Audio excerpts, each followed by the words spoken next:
नमस्कार साथियों, उम्मीद करता हूँ आप बहुत अच्छे होंगे और अपनी तैयारी को एक बेहतर आयाम देने के साथ-साथ अपनी जो स्ट्रेटजी है, उसके अनुकूल आप तैयारी कर पा रहे होंगे।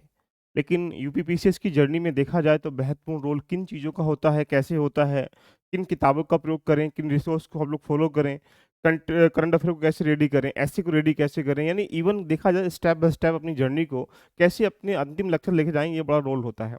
तो यदि आज हम जानेंगे कि यूपीपीसीएस क्वालीफाई करने के लिए आपको किन बुक लिस्ट का चयन करना है। अगर आप सिविल सर्विस की तैयारी करते हैं तो उसके बहुत सारे पैरामीटर्स होते हैं कि कैसे-कैसे गुज़रना होता है। अगर हम पहली बात करेंगे तो सबसे पहला होता है कि आप ये जानना पड़ेगा कि आप इस एग्ज़ाम को क्वालीफाई करना क्यों चाहते हो? यानी जो व्हाय है, क्यों करना चाहते हो? अगर जितना आपका बेस्ट होगा, उतना आप उसके अकॉर्डिंग कार्य कर पाएँगे, नहीं तो बार-बार 2 दिन, 3 दिन, 10 दिन, 15 दिन के बाद आप डिमोटिवेट होते चले जाओगे आप क्योंकि आपके पास एक डायरेक्शन नहीं मिल पा रही है।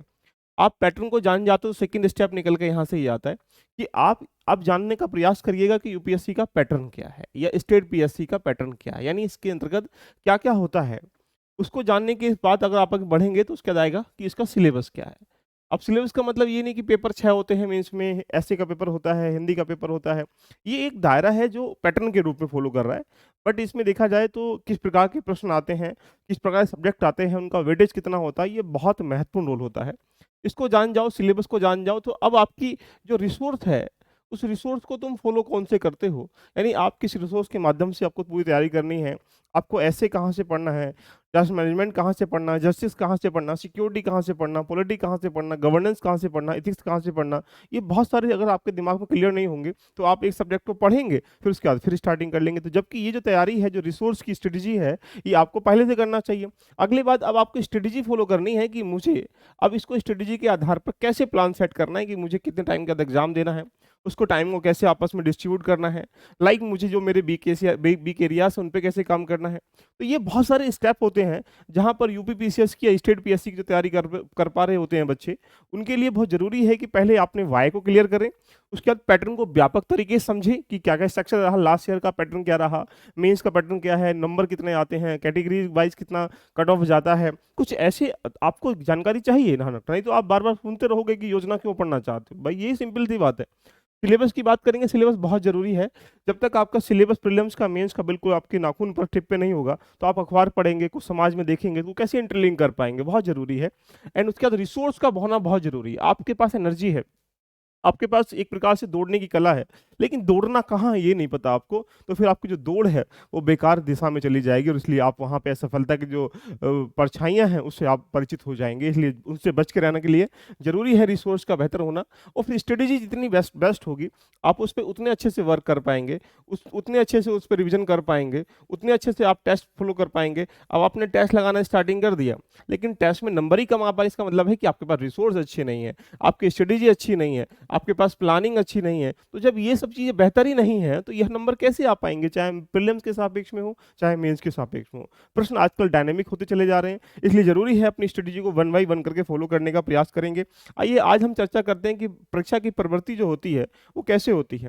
ये सिंपल वे आप जानते हैं कि परीक्षा की प्रवृत्ति है, उसको 3 भागों में हम इसको कन्वर्ट कर सकते हैं, लेकिन 3 भागों का आधार तात्पर्य कहने का ये हुआ कि जो प्रीलिम्स एग्ज़ाम है,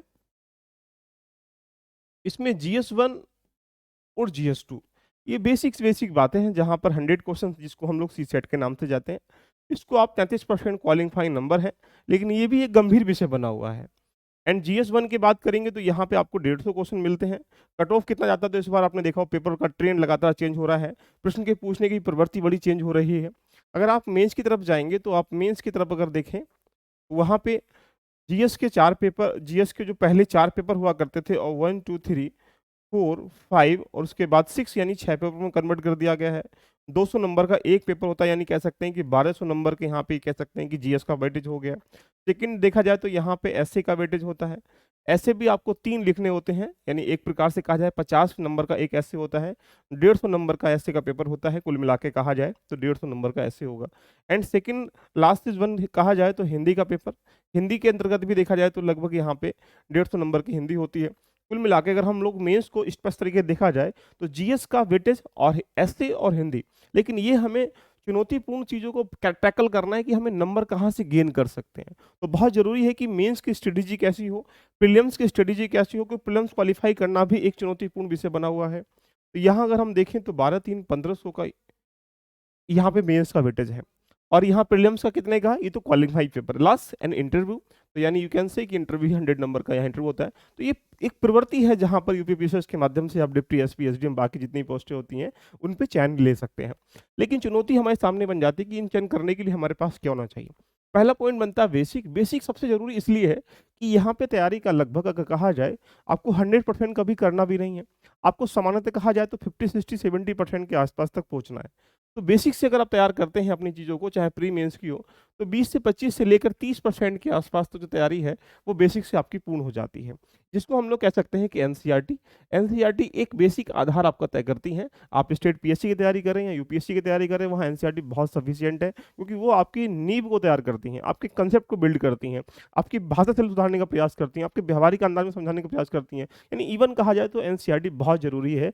जैसे अगर आप देखा जाए सेकेंड पॉइंट, इन एनसीईआरटी के साथ यहाँ पे सिलेबस को लिंक कैसे करें, उसके बाद जरूरी तो एनसीईआरटी है, लेकिन एनसीईआरटी आईएएस के लिए पीसीएस के लिए नहीं बनी है, बट वहाँ से क्या निकालना है तुम्हारे ऊपर चुनौती है। इसलिए सिलेबस से कैसे लिंक करें, उसके बाद इसके साथ पीवाईक्यू वगैरह से, यानी क्वेश्चन वगैरह से, प्री के और मेंस के क्वेश्चन से इंटरलिंक कैसे करें, ये आपके पास कला होगी तो आप एनसीईआरटी को बेहतर यूटिलाइज कर पाओगे।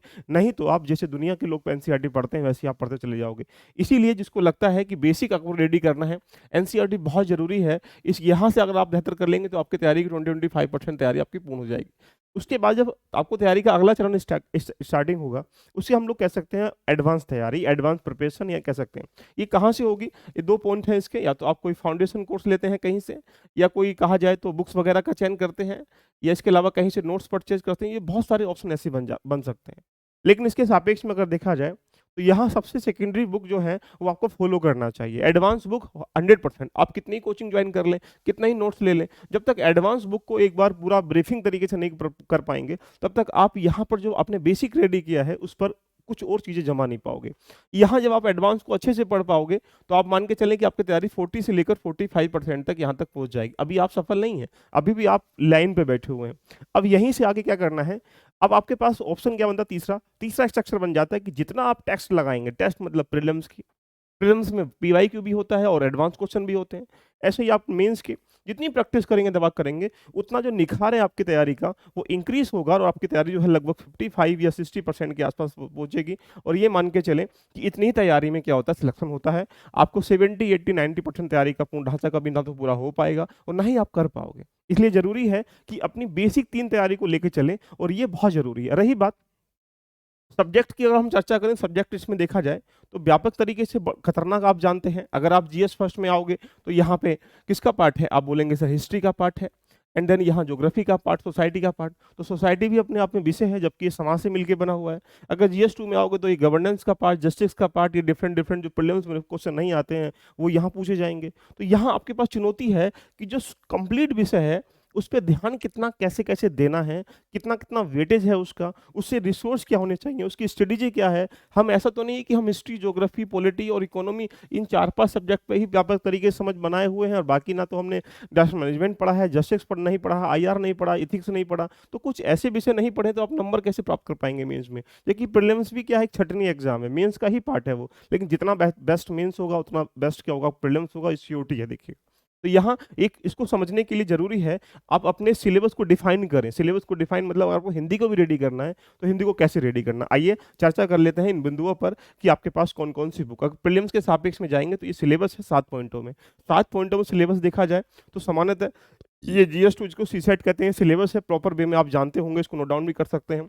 लेकिन इसका वेटेज क्या, अगर 2022-23 के सापेक्ष में देखा जाए तो यहाँ पे 32 क्वेश्चन प्रीलिम्स में देखने को मिले। तो यानी हिस्ट्री जो है 32 क्वेश्चन आ रहा है, ज्योग्राफी 12 क्वेश्चन, पॉलिटी 13 क्वेश्चन।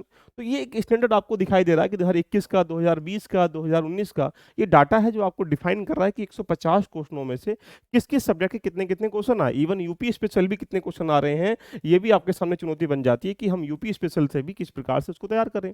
अगर यूपी स्पेशल को आप तैयार नहीं कर पा रहे हो, ये मान के चलें कि आप 6-7 क्वेश्चन को बेटर नहीं कर पाओगे। करंट अफेयर के क्वेश्चन देखा जाए 39 क्वेश्चन है। तो ये एक आपको एक डायरेक्शन दे रहे हैं कि साहब हम यहाँ से लेके आएँगे प्रश्न। अब ये तो है नहीं, देखो यहाँ पे देखा जाए कोई भी लेवल लिख लीजिएगा, यहाँ पे इकोनॉमी के 11 क्वेश्चन, यहाँ 13 क्वेश्चन, यहाँ 26 क्वेश्चन, यहाँ 22 क्वेश्चन, यहाँ 13 क्वेश्चन, यहाँ 25 क्वेश्चन, यहाँ 12, यहाँ 22 क्वेश्चन। तो सामान्यतः कहा जाए कोई ऐसा एरिया ही नहीं जहाँ से खाली चला गया, कहीं न कहीं तो प्रश्न आते ही आते हैं। तो हमें अपनी तैयारी को बेहतर आयाम देने के लिए वन बाई वन करके काम करना है। लाइक जैसे हिस्ट्री की हम बात करें, हिस्ट्री की 3 पिलर पे आप रेडी करेंगे। पहला पिलर क्या होगा? आप बोलेंगे सर बेसिक रेडी करेंगे, बिल्कुल ठीक बात है। सेकंड क्या होगा? आप एडवांस रेडी करेंगे, बिल्कुल ठीक बात है। एंड थर्ड क्या होगा? आप यहाँ पे प्रैक्टिस भी करेंगे और यहाँ पे टेस्ट भी लगाएंगे। इन 3 लेवलों पर आप तैयारी करते हैं तो मैं डेफिनेटली कह सकता हूँ कि आपकी तैयारी का जो आयाम है, जो एक डायरेक्शन है, वो बेस्ट हो जाएगी। सपोज दैट अगर देखा जाए बेसिक के लिए आपको एनसीईआरटी फॉलो करनी है क्लास नंबर 6 से लेकर 12 की, इसलिए कैसे करनी है बताऊंगा अभी। बट अभी एनसीईआरटी बहुत जरूरी है एनसीईआरटी ज्योग्राफी के लिए। कहाँ स्किप करनी है? क्योंकि क्लास नंबर 6 से लेकर 12 की एनसीईआरटी आईएएस पीसीएस के लिए नहीं बनी है, बट वहां पे से क्या उसमें निकालना है, यही एक क्या है आपके पास कला होनी चाहिए, है ना। एंड देन एंशिएंट के लिए आप यहाँ पे आर एस शर्मा की बुक्स को फॉलो करिएगा। मिडाइवल हिस्ट्री के लिए आप यहाँ पर सतीश चंद्रा की फॉलो करिएगा। और ब्रीफ इंडिया ऑफ मॉडर्न के लिए आप स्पेक्ट्रम को फॉलो करिएगा। ये हिस्ट्री की किताब है। और नंबर 6 की जो मैंने यहाँ पॉइंट खाली लिखा है, ये सिर्फ क्या है, एक रिवीजन करने के लिए पर्पज से क्या है, यहाँ पे जो घटना चक्र पूर्वालोकन आता है उसको जरूर फॉलो करिएगा, क्योंकि ये क्या है आपको आने वाले या आए हुए प्रश्नों को अवगत कराता है कि किस प्रकार से कैसे कैसे प्रश्न लगातार आ रहे हैं और उनके आने का स्ट्रक्चर क्या है। तो हिस्ट्री के लिए आप ये आपके पास मटेरियल होना चाहिए। अगर ज्योग्राफी की बात करेंगे तो यहाँ पे अगर एंशिएंट उसकी बात करेंगे एनसीईआरटी की, तो क्लास नंबर 11 की एनसीईआरटी आपकी मेज पर, आपके दिमाग में, आपके नोट्स में होनी चाहिए। बहुत इंपॉर्टेंट एनसीईआरटी है। फंडामेंटल फिजिकल ज्योग्राफी के जितने भी बेसिक सिद्धांत है वो सारी बात यहाँ की गई है, जो कि जीएस के फर्स्ट पार्ट में भी और यूपीएस पीसीएस के प्रीलिम्स में भी काफ़ी अच्छा वेटेज यहाँ से देखने को मिल जाता है। जो लोग इंग्लिश मीडियम से हैं वो जीसी लियोन को फॉलो कर सकते हैं। जो हिंदी मीडियम से हैं वो महेश कुमार वर्णवाल को या मायूस हुसैन सर की किताब को फॉलो कर सकते हैं। इसके साथ सेंसस को भी आप जोड़ लीजिएगा यूपी का, ये अच्छा क्वेश्चन यहाँ से पूछता है। इसके साथ आपको यहाँ पे घटना चक्र को फॉलो करना है। अगर आप घटना चक्र को फॉलो कर लेंगे तो आपने बेसिक रेडी कर लिया, एडवांस रेडी कर लिया, प्रैक्टिस कर ली। इससे क्या होगा, टॉपिक की एक फिल्म बनती हुई चली जाएगी। आपके आने वाले प्रश्न जो बार बार रिपीट हो रहे हैं वो यहाँ देखेंगे, क्वेश्चन का लेवल यहाँ देखेंगे, स्टैंडर्ड यहाँ देखेंगे और बेसिक एडवांस रेडी करके उस टॉपिक को आगे बढ़ते हुए चले जाएंगे। ऐसे ही हम लोग बात करें यहाँ इंडियन इकोनॉमी की, तो इंडियन को एनसीईआरटी एंड देन यहाँ पे बुक्स वगैरह या तो आप लालन लाल की ले सकते हैं, इसको लेके आप इसको रमेश कुमार की ले सकते हैं। एक संजीव वर्मा की किताब भी जो मेंस के लिए आती है, लेकिन वो मेंस के लिए बनी हुई है, वहाँ पे उसको मेंस के लिए ही आपको पढ़ना है। बट अभी रमेश कुमार अलग बात। उसके बाद घटना चक्र। घटना चक्र ये इंपॉर्टेंट इसलिए है क्योंकि आप एग्जामिनर की फिलॉसफी को समझ पाते हैं कि प्रश्न का स्टैंडर्ड कैसा है और प्रश्न वो कैसे कैसे लेके आ रहा है, यहाँ जान सकते हैं। आगे बात करेंगे इंडियन पॉलिटी की क्लास नंबर 11 की क्लास की जो एनसीईआरटी है बहुत इंपॉर्टेंट है। आपको पता होगा the constitution at the work किताब है, तो यहाँ कॉन्स्टिट्यूशन के ऊपर ही प्रश्न आते हैं। तो 9, 10 या 6, 7 की किताब तो आपको मूलभूत ढांचा रेडी करने के लिए दी गई है, लेकिन प्रॉपर वे में अगर देखा जाए तो क्लास नंबर 11 की एनसीईआरटी बहुत सफिशियंट है, आपको इसको पढ़ना ही चाहिए। एंड अगर हम लोग बात करें बेर एक्ट सबकी मेज पे होना चाहिए।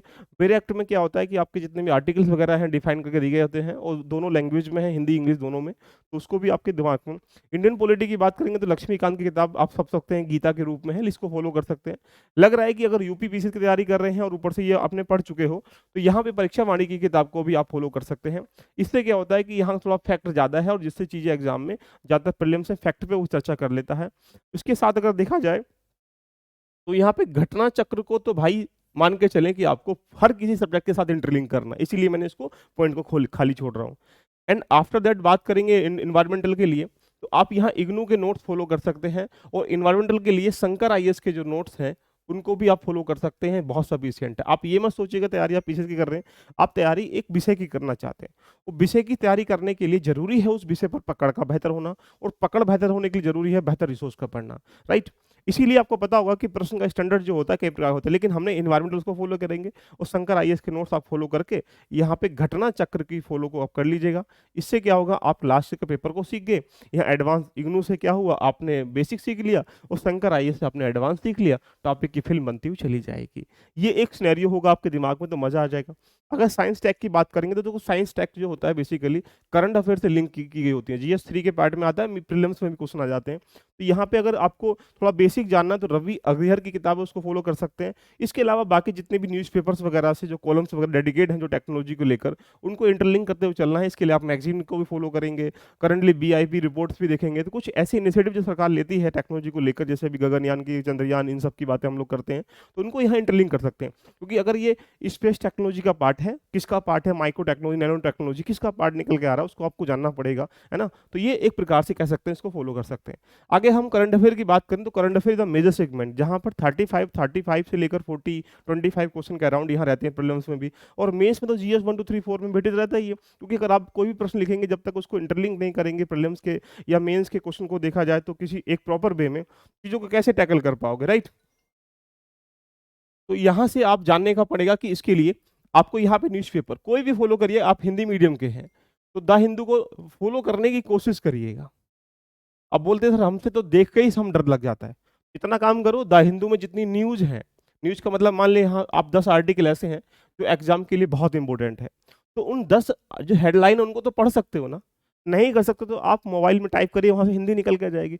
उन्हीं आर्टिकल को आप पढ़ते हो दैनिक जागरण, तो अगर आप दैनिक जागरण पढ़ते हो तो उन्हीं टॉपिक को सिर्फ दैनिक जागरण पढ़िएगा, बाकी एक्स्ट्रा पढ़ने का प्रयास ना करें। इससे क्या होगा, कम से कम उनके आधार पर उन टॉपिक को तुम रेडी कर पाओगे जो द हिंदू ने छापे हैं। इसलिए दैनिक जागरण को अगर आप पढ़ रहे हैं तो द हिंदू के जो एडिटोरियल में जो जितने भी पॉइंट हैं जो एग्जाम के लिए ओरिएंटेड हैं उनको निकालो, और 10 से 15 बिंदु ही होते हैं जो पढ़ने होते हैं, उन्हीं को दैनिक जागरण से पढ़िएगा। ऐसा पर डे करेंगे तो आप मान के चलिए अपनी तैयारी को एक बहुत जबरदस्त आयाम दे पाएंगे, और ये जरूरी भी है।